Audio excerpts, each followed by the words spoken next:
Hi, this is Matt. I just wanted to talk a little bit about mind management. I actually looked through a bunch of my old sketchbooks, and I found the original sketchbook that the idea was born in. And mind management really started with me reading. A friend of mine had written a novel about this spy, and then the spy took all these classes, and then one of the classes he took was called mind management. And I was like, well, can I have that title? Just those two words, mind management, were so powerful. And it literally just gave me all these ideas like a lightning bolt. People with abilities like mind abilities and the ways to tap into your subconscious and ways to use your brain in different ways that are interesting. Some of it for good and then some of it for crime. And so I like that idea of there being like a secret organization that trained people to use their brains in these crazy ways. Anyway, so this is the first sketchbook, and this is actually the very first image I drew. I had this image, and it was this. And it's Henry Lime, and I didn't really know what the story was at this point. I just knew that there was this guy, this mysterious guy, with some abilities that would make people do things. And I like that he just wore sunglasses and he's like this calm figure and there's all this mayhem around him. But this is how I usually work. I have a sketchbook full of just drawings. And this is for a different book, red-handed. And then I'll do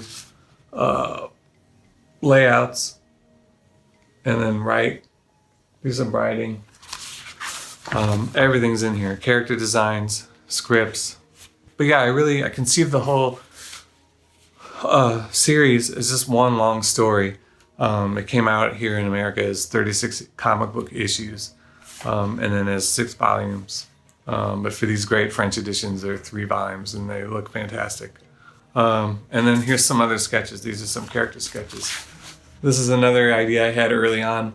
I like the idea of training animals as well, and dolphins being kind of smart and being used by this secret organization. Here's the first drawings of Maru and Henry Lime. She changed quite a bit. He kind of stayed the same. But a lot of times the ideas I have are visual ideas, and I figure out how they work into the story as I go. The plot was already done. I had that figured out from the very beginning. So I knew the beginning and the end and a lot of the middle. And then a lot of the writing as I went along was just how do I connect those dots? That's basically how I created it. I tried to pour everything I could into it. Secret societies, conspiracies, and manipulating truth and people's ideas. And to me, that's the biggest crime. And it's probably one of the worst crimes you can commit is like gaslighting someone or making people doubt what's real. And that happens all the time in this book. This is another mind management sketchbook I did.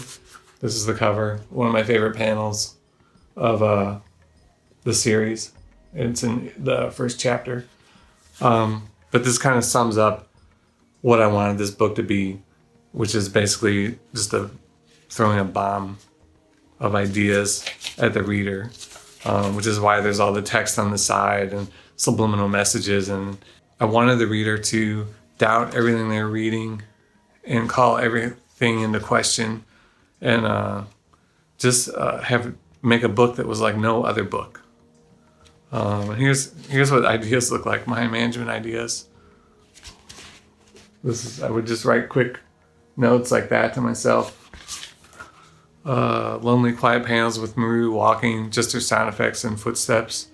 And then I had another note, guy with cool armor. I have no idea. I think that ended up being Henry Lime later in the series, the way Maru saw him, kind of as a knight. But really, I just poured everything I had into this book. For me, there's going to be everything I did before mind management, and there's going to be everything I've done afterwards. But to me, that's the book that will probably define me. You know, I'll be trying to beat it the rest of my life, or trying to top what I've done in that going forward. This is interesting. This is for the mind management headquarters at the end of the series, which minor spoiler, but there's a drawing of it there. I had this idea for like an upside down pyramid in a building that was built on belief. Like the only reason it was held together was because people believed it could be. Anyway, I don't want to spell everything out. That's it. Hope you like the books.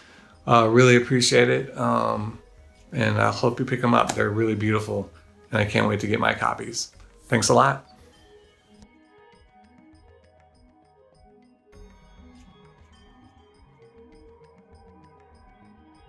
You are not watching this. This video does not exist.